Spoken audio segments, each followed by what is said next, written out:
Media ద్వారా తెలియజేయమనగా నిన్న జరిగినటువంటి సంఘటన సుమారుగా 8 మంది వరకు కూడా ఒక విశాఖపట్నం జిల్లా అంతా కూడా ఉలిక్కిపడేటటువంటి సంఘటన అది.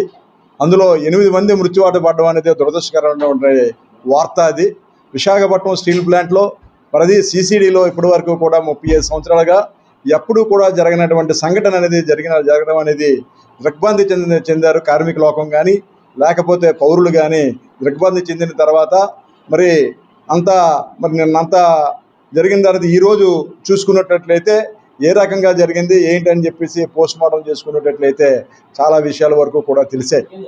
ఏంటనంటే ఒకటి, కోకులో నాణ్యత లేకపోవడం, రా మెటీరియల్లో నాణ్యత లేకపోవడం ఒకటి.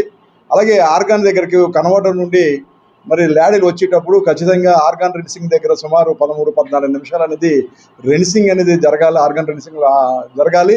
ఆ ప్రక్రియ అనేది సుమారుగా 5-6 నిమిషాలు తక్కువ జరిగింది. 5-6 నిమిషాల కంటే ఇంకా తక్కువ జరగడం వలన మరి మీదకి ఇమీడియట్గా మిషన్ ఆగిపోద్ది కనుక ఖచ్చితంగా మరి మిషన్ ఆగకుండా మరి దాని ప్రక్రియ అనేది కాస్టింగ్ ప్రక్రియ అనేది జరగాలి. కాబట్టి ఖచ్చితంగా దాని మీదకి ఎల్లంటి మీద పెట్టాలని చెప్పి ఎల్లంటి మీద పెట్టడం జరిగింది.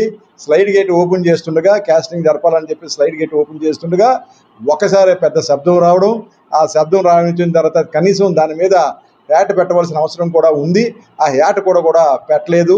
దానివల్ల ఎక్కువగా మరి శబ్దం భారీ ఎత్తునటువంటి శబ్దం రావడం, మెటల్ అనేది స్పిల్లేజ్ అనేది చాలా ఎక్కువ భాగం అనేది స్పిల్లేజ్ అయ్యింది.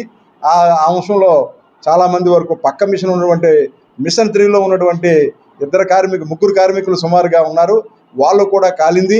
అలాగే మిషన్ 2లో ఉన్న వాళ్ళు అక్కడికక్కడే వాళ్ళందరూ కూడా మిగతా వాళ్ళు ఆ 8 కూడా మిషన్ 2లో ఉన్న వాళ్ళందరూ కూడా బలైపోయినటువంటి సంఘటన.